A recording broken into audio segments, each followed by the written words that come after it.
Jadi tadi ini ya, jadi untuk tugasnya server itu nanti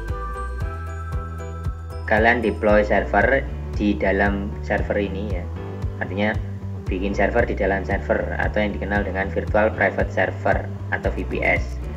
Alamat server induknya ini, username-nya ini, passwordnya ini. Nah kemudian silakan deploy server dengan OS. Nanti kita OS-nya kita uploadkan dulu biar nggak perlu kalian download ya. Jadi langsung ambil ISO atau ambil file ISO-nya langsung dari servernya. Jadi nggak makan kuota nanti. Nah kemudian OS physical servernya yang dipakai ini adalah VMware ESXi versi 6.0. Kebetulan ini untuk ESXi-nya sampai saat ini kalau tidak salah itu sudah di versi 6.9 mungkin ya, kalau nggak 6.7 6.9 kalau salah, atau kalau nggak salah sudah di 7.1 ya. Nah untuk praktikum nanti silakan menggunakan IP yang ini ya, 112.78.47.135. Tapi untuk demonstrasi hari ini saya pakai server yang di data center ya ini. Nah nanti ketika muncul seperti ini, nanti tinggal klik aja lanjutkan, kemudian lanjutkan ke ini, tidak aman ini tidak masalah, jadi diklik aja sehingga nanti tampil seperti ini, VMware ESXi. Nah ini versi 6 ini ada tools untuk vSphere client-nya, tapi setelah versi 6.7 ini sudah tidak ada, pakainya sudah versi yang berbeda, versinya beda. Cuman karena ini kita mau pakai yang ini ya, Open VMware Host Client yang berbasis web, jadi nanti silakan login pakai tadi username tadi yang sudah saya infokan. Nah nanti kalian langkah-langkahnya seperti yang nanti saya demonstrasikan. Jadi kita ini menunjukkan bagaimana caranya membangun atau menginstal server secara remote ya. Secara remote itu kita di rumah misalkan atau di kantor, nanti servernya di data center ya.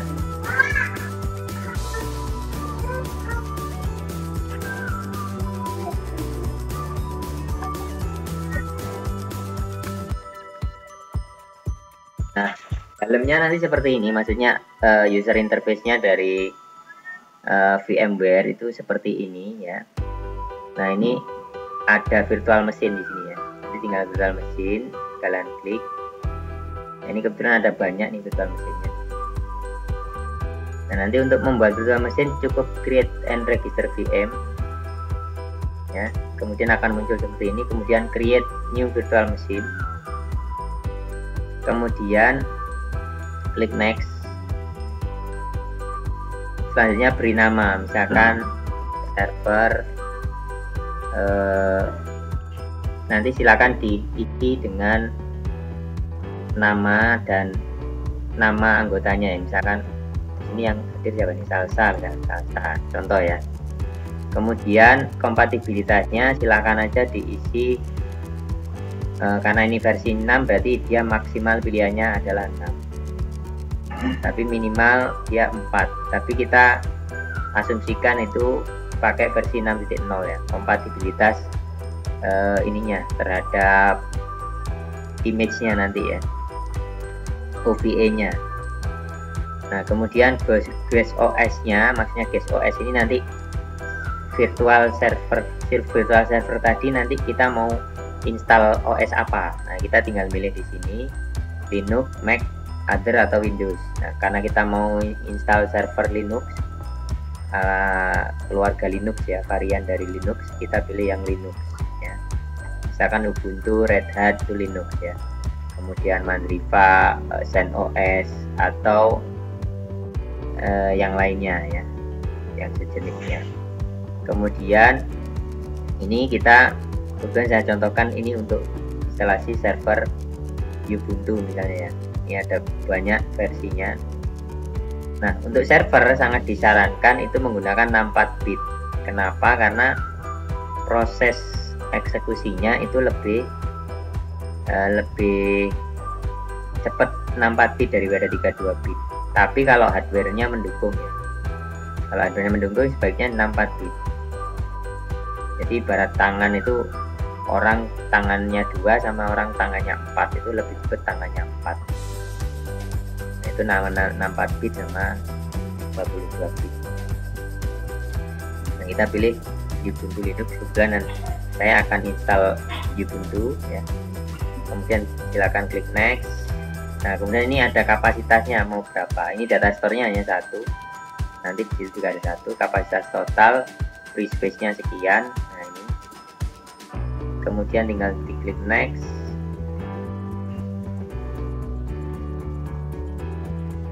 Nah, di sini kita diminta untuk menentukan mau berapa CPU. Nah, ini tergantung prosesor servernya. Ini kebetulan servernya Xeon, dia sudah ada 4 core ya. 4 core 1 2 3 4. Kita mungkin pakai 2 saja lah. Pakai 2 cukup. 1 pun sebenarnya cukup. Mungkin sebaiknya kalian nanti pakai 1 aja cukup ya. Ini core-nya, CPU core-nya. Jadi ada berapa CPU yang dipakai.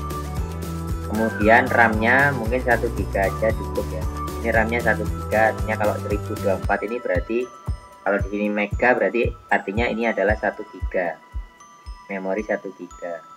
Nah, besar kecilnya memori ini tergantung aplikasi dan berapa yang akan mengakses server ya. Secara teori kasar itu per giganya itu dia bisa menangani konkurensi kurang lebih sekitar 50 konkurensi kurang lebih ya. Itu juga sangat tergantung dengan bandwidth, kemudian prosesornya, memorinya, kemudian spesifikasinya. Artinya up to 50 konkurensi. Konkurensi itu koneksi yang saat bersamaan itu berapa koneksi ya. Ke server itu berapa connection. Nah, itu maksudnya konkurensi pada saat detik yang sama atau saat yang sama itu ya berapa. Kemudian size hard disknya ini ya. Kemudian di sini kalau kita klik ya, nanti ada 3, ada thin provisioned, ada thick provisioned, ada thick provisioned. Nah, ini silakan pilih yang thin provisioned. Artinya apa? Kalau thin provisioned, ketika ini kita kasih 16 ya, ternyata setelah kita install ternyata memakan hanya mungkin 5 GB. Jadi nanti image-nya hanya dihitung 5 GB. Jadi tidak di kuota plot gitu. Jadi dia lebih fleksibel. Jadi kalau isinya 5 GB ya dia kalau di backup ya isinya 5 GB. Tapi kalau dia 16 GB walaupun keisiannya 1 GB, ketika di backup ya jadinya 16. Itu kalau thick provisioned ya. Ini juga sama. Kalau thin provisioned itu dia mengambil ukuran terkecilnya gitu ya. Jadi mana yang lebih kecil? Misalkan usage space-nya atau space yang terpakai itu adalah 1 GB ya, ketika di backup ya dia jadinya 1 GB. Yang space kosongnya nggak masuk dalam backup-nya gitu ya. Jadi hanya ini yang dimaksud thin provisioned. Nah, kemudian ini biarin nggak apa-apa, nggak perlu di. Nah, ini VM network ini jaringannya, dia nanti terhubung ke jaringan mana, virtual machine networknya. Ini langsung connect-nya jadi sambung. Kemudian CD drive-nya pakai host device atau data store. Nah, ini nanti kalau ketika ke data store, nah CD-nya dia nanti ngambil dari ini contohnya sudah tersedia Ubuntu, jadi saya tinggal pilih saja. Jadi CD-nya otomatis nanti akan membaca file ISO tadi, file ISO yang berada di data store. Data store ini maksudnya di hard disknya server ya. Nah, kemudian ini video card biarin aja default ya. Kemudian klik next. Nah, tadi karena CD sudah saya isi dengan ISO dari Ubuntu 16 server ASP64. Jadi nanti ketika booting dia akan langsung baca di CD. di drive-nya server virtual atau VPS-nya ya. Nah, jadi kalau VPS itu maksudnya dia ada server di dalam server ya gitu ya. Tapi dia dianggap mesin yang berbeda gitu ya. Jadi oleh jaringan juga dapat IP sendiri gitu ya. Nah, jadi seolah-olah server fisiknya itu dipecah-pecah jadi beberapa server gitu ya. Tapi itu virtual gitu ya. Oke, setelah selesai kemudian kita klik finish. Nah, ketika sukses, oke. Nah, kemudian ini kita tinggal nyalakan saja. Kita pilih, kemudian power on. Nah, ketika power on, kemudian kita bisa membuka konsolnya. Ini kita buka konsol. Open browser console. Nah, ini kalau yang versi baru bisa pakai VMRC. Nah, tapi kita pakai browser aja biar praktis ya. Nah, ini tadi dia langsung booting ke ISO ya, file ISO atau image ke image ya. Nah, kemudian ini kita proses instalasi servernya. Nah, kita tinggal pilih bahasanya. Saya di sini pakai bahasa Inggris, tapi kalau mau bahasa Indonesia juga boleh ya. Tapi nanti kadang ada bahasa-bahasa yang jadi aneh ketika diterjemahkan ke bahasa. Nah, ini jadi ini langsung pasang server Ubuntu ya.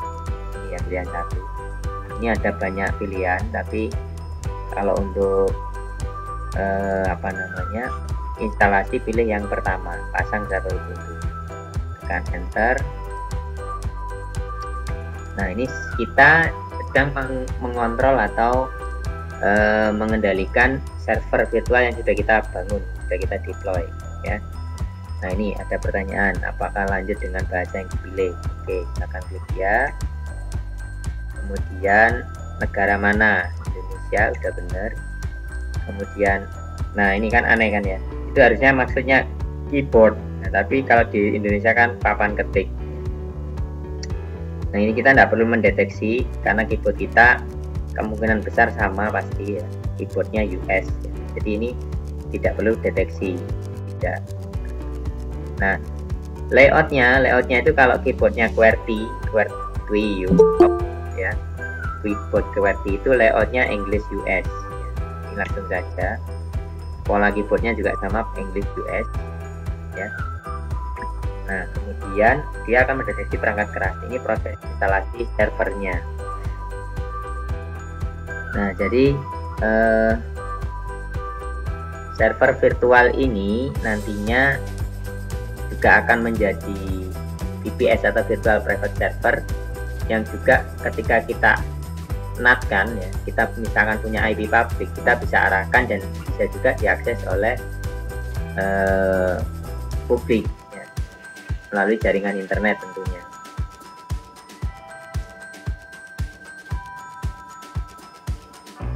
Nah, ini konfigurasi otomatisnya. Nanti silakan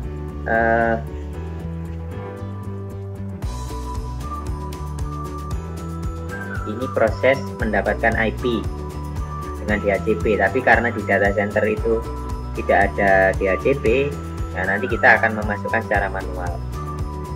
Hanya saja nanti ketika kalian praktek itu, seingat saya nanti ada DHCP, jadi akan langsung dapat IP atau nanti di set manual. Silakan IP-nya di set manual dengan network yang nanti kami informasikan ya. Nanti mau set ke IP berapa gitu ya. Oke, kalau dia tidak dapat IP dari server DHCP, nah DHCP itu apa ya? Jadi Dynamic Host Control Protocol. Jadi dia protokol yang mengendalikan IP dinamis, artinya dia yang bertugas memberikan alamat IP ke komputer yang request ya, yang request alamat IP. Nah, DHCP ini juga memberikan informasi tentang konfigurasinya netmask, gateway, broadcast, sampai DNS servernya. Nah, itu diberikan oleh server DHCP-nya. Nah, server DHCP ini bisa didapatkan dari server ya, server physical, bisa dari routernya, bisa dari access point ya, yang memiliki fungsi DHCP server, layanan DHCP. Nah, ini ketika tidak dapat IP ya kita harus set manual. Ya, kita harus set manual atur jaringan secara manual. Nah, kita tinggal masukkan IP-nya berapa. Ini nama hostnya, misalkan ini saya buat ini ya tadi ya, nama hostnya, hostname ya maksudnya. Kemudian nama lengkapnya, misalkan ini. Oke, akunnya, nama akunnya biasanya sama. Ini mohon nanti juga dicatat sehingga ketika ngakses server jangan sampai lupa. Jadi semuanya dicatat ya, dari mulai hostname, user akun ya, akun, username, hingga nanti passwordnya. Misalnya saya pakai, nah ini kalau pengen tahu ya ini diarahkan ke panah bawah terus diklik spasi di sini, jadi passwordnya kelihatan. Nah, kemudian lanjutkan, nanti diulangi lagi. Nah, ini dicek, oke sudah sama, baru lanjutkan. Enkripsi boleh ya boleh tidak.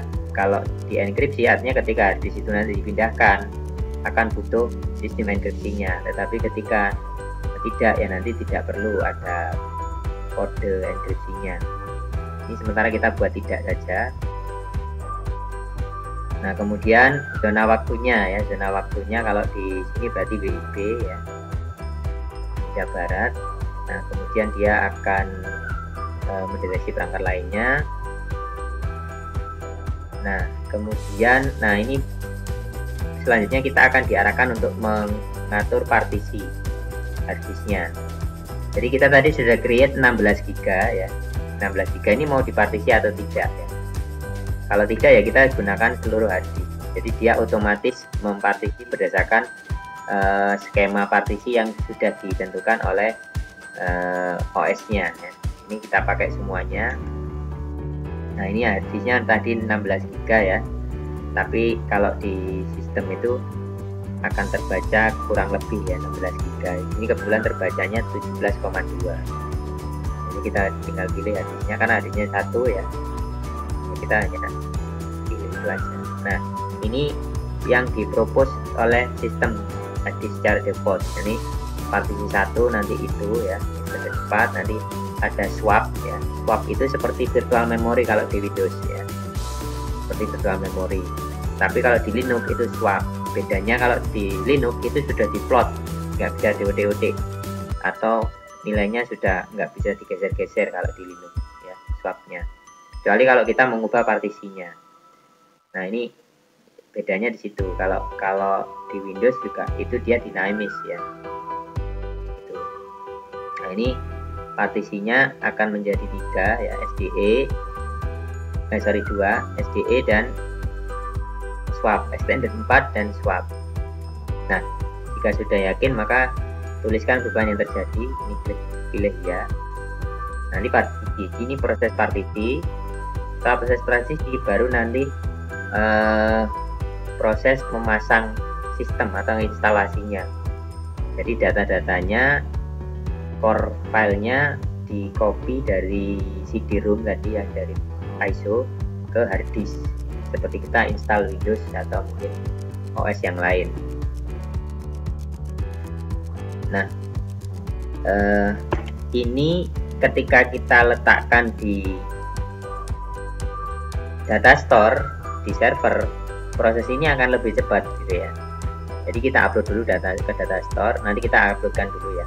Jadi prosesnya akan lebih cepat daripada kita baca data dari laptop kita langsung ke server. Walaupun bisa, tapi nanti prosesnya lama karena kan dia harus membaca di laptop kita ya, terus dibawa ke server. Nah, tapi kalau kita simpan di data store, ISO-nya itu otomatis lebih cepat karena dari satu tempat, jadi nggak makan bandwidth gitu ya. Nah, ini proxy ini kalau ini semacam apa ya, layer ya, lapisan untuk mentransparankan. Jadi sebenarnya untuk keamanan, tapi kalau ini biarkan kosong dulu ya, karena nggak pakai proxy. Proxy itu dia biasanya menyimpan beberapa konten, jadi semacam apa ya, tampungan sementara lah. Kalau ada proxy itu semuanya dilewatkan situ baru ditujukan ke klien, nggak harus, tidak langsung, ada tampungan sementara untuk kemudian diteruskan. Tapi untuk konten-konten yang nggak berubah, dia ambilnya di proxy. Tapi karena di sini tidak pakai proxy, jadi dikosongkan. Oke, nah kemudian ini update otomatis ya. Jadi server bisa kita set untuk bisa melakukan pembaruan atau update. Nah, ini untuk settingnya ada plus minusnya ya. Jadi ketika kita tidak ada pembaruan otomatis, jadi server kita mau bertahun-tahun nggak kita update, ya sudah isinya itu, maksudnya core-nya itu, core sistemnya itu, OS-nya ya nggak ada update-nya. Tapi kalau kontennya mungkin datanya mungkin berubah dan tumbuh ya, tapi OS-nya tetap. Tapi kalau dibuat pasang pembaruan keamanan secara otomatis, jadi sistem akan otomatis mengupdate, jadi automatic update ya. Nah, ini boleh seperti ini, baiknya memang seperti ini. Tapi kalau Anda ingin lebih advance lagi ya bisa kelola. Nah, ini jadi dia nanti akan update hanya security aja, yang security fiturnya, yang fitur-fitur keamanan.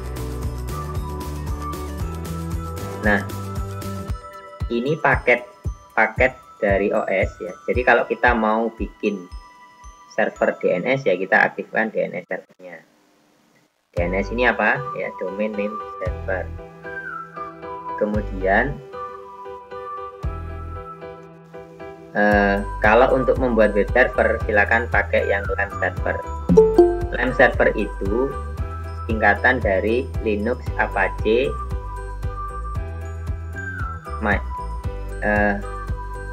Linux, Apache, dan PHP ya. MySQL, PHP, Linux, Apache, MySQL, PHP. Kalau di Windows itu WAM, Windows, Apache, MySQL, PHP ya. Kalau exam itu juga sama, itu juga Apache, MySQL, PHP. Jadi web server itu biasanya 3 itu yang dipakai minimal. Nah, kalau kalian mau bikin mail server, ya tinggal tambahkan aja mail server. Nah, ini PostgreSQL ini database. Kalau Samba ini untuk file sharing antara Windows dengan Linux atau dengan Mac ya. Tapi karena ini kita fungsikan untuk web server, kita nggak perlu ya. Kalau servernya kita taruh di jaringan lokal, mungkin bisa kita buat Samba file server. Di remote pun sebenarnya bisa, ini untuk komunikasi antar OS yang berbeda platform, Linux dengan Windows misalnya. Nah, ini biarkan standar sistem. Nah, kemudian kalau virtual machine host berarti dia bisa untuk membuat virtual machine. Tapi ini enggak, kita kan mau bikin web server ya.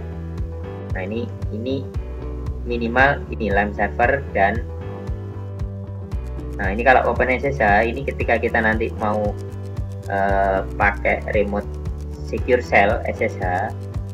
SSH itu adalah protokol shell ya, shell secure yang bisa, misalkan nanti kita mau pakai putih, jadi kayak command prompt gitu ya, tapi kita remote ya, remote server dengan berbasis CLI ya. Kita pakai secure shell, pakai shell ya. Kalau di Linux itu shell, kalau di Windows itu command prompt. Tapi ini secure, artinya ada enkripsi, ada keamanannya di situ. Nah, ini aktifkan. Jadi ketika nanti kita mau jalankan perintah menggunakan SSH, nah kita bisa kalau ada OpenSSH servernya. Oke. Nah, ini biar nggak terlalu besar, ini mail servernya nggak usah ya, Postgre-nya juga nggak usah, karena gini sudah ada MySQL. Kita bikin web server cukup minimal ini saja, 1, 2, 3. Oke. Kemudian tekan tab kalau nggak bisa pindah. Nah, ini pindah, kelanjutkan, terus kemudian klik enter, tekan enter. Nanti proses untuk memasang perangkat lunaknya. Nah, ini kita ketika instalasi LAMP itu kita pasti diminta untuk password MySQL-nya untuk your root user. Ini kebetulan saya buat sama ya, biar gampang. Ini boleh beda ini dengan password servernya, ini boleh beda. Tapi biar gampang, mungkin boleh, ini boleh. Jangan passwordnya pakai biar beda, biar kelihatan beda ya. Tadi password servernya itu yang Indonesia, ini untuk yang password MySQL-nya. MySQL ini database ya. Oke, lanjutkan. Kemudian tadi, nah ini untuk yang database-nya ya. Ini konfirmasi ya. Saya lanjutkan. Nah, ini yang baru akan proses pemasangan perangkat lunak yang lain. Di PHP, MySQL, Apache. Web servernya Apache. Jadi engine-nya ya, engine-nya itu Apache. Ada juga engine yang populer juga itu Nginx. Nginx itu ya size-nya lebih kecil, lebih ringan. Tapi tentunya ya fiturnya nggak sebanyak Apache kemampuannya. Jadi kalau mau server yang komplit ya pakai Apache. Tapi kalau keperluannya hanya sedikit ringan, gitu ya, pakai Nginx. Kalau dibaca ada yang membacanya itu Nging ya. Kalau kalian pernah buka browsing tahu-tahu kok tampilannya Nging ya, Nginx ya. Itu sebenarnya bacanya Nginx, tapi kalau kita bacanya kadang dibaca Nging gitu ya. Tapi sebenarnya Nginx. Itu juga aplikasi web server, perangkat lunak web server. Nah ini oke, ini sudah 97%, kita tinggal tunggu saat lagi server kita sudah bisa running ya. Nah nanti tadi selanjutnya kita nanti akan memasang bootloader ya. Nah ini oke, jadi bootloadernya ini dibutuhkan untuk dia akan meload bootnya ke mana, ke hard disk atau ke memori atau kemana. Jadi ini kita pasang di master boot record-nya atau dikenal dengan MBR, ditaruh di partisinya di master bootnya. Nah, bisa ditaruh di hard disk, tapi resikonya ketika hard disk ke format ya boot record-nya hilang. Tapi kalau ditaruh di master boot record ini lebih aman. Nanti di mata kuliah sistem operasi akan banyak dibahas gitu. Oke, ini oke, kita pilih ya. Nah setelah itu tinggal menyelesaikan instalasi, kita tunggu. Oke, jadi instalasi selesai, nanti CD-nya dilepas. Maksudnya dilepas ini ya kita bisa langsung booting ke hard disk ya. Karena tadi CD-nya itu adalah ISO ya, jadi nanti ya kita nggak perlu lepas karena nanti otomatis nanti bootloadernya dia akan milih ke sana. Oke, kita lanjutkan. Nah selesai. Oke, jadi nah ini virtual servernya reboot, kemudian dia langsung masuk ke OS. Nah ini sudah selesai ya, udah selesai prosesnya. Ini proses booting server yang sudah jadi. Nah ini tadi yang dimaksud dengan login ya. Login tadi username-nya akan ini ya, Salsa. Passwordnya tadi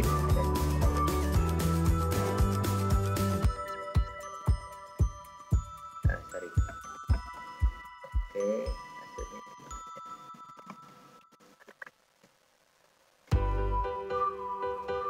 Nah ini, jadi ini kita sudah selesai menginstalasi Ubuntu versi 16. Ubuntu 16 versi 64 bit, sorry. Jadi 86 64 bit. Nah nanti selanjutnya tinggal kita coba aja nanti. Nah, ini kalau ini instalasi selesai. Nah tinggal konfigurasi. Paling tidak tugasnya untuk minggu ini adalah mulai membuat virtual machine ya sampai instalasi OS-nya. Nah itu saja. Nanti pengaturannya nanti di pertemuan berikutnya. Oke, saya kira itu untuk pertemuan kali ini ya. Nanti silahkan dipelajari, kemudian nanti coba besok dilakukan ya di atas jam 9 lah paling tidak, itu diakses ke alamat ini untuk kalian ya. 11278471135. Nanti silakan akses ke situ.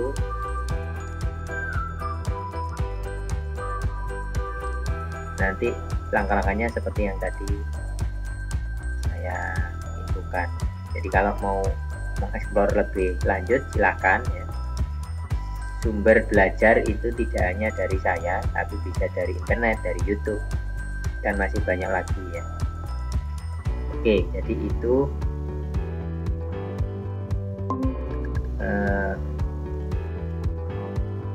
yang bisa saya sampaikan untuk pertemuan kali ini. Kurang lebihnya mohon maaf. Kalau ada pertanyaan kami persilahkan.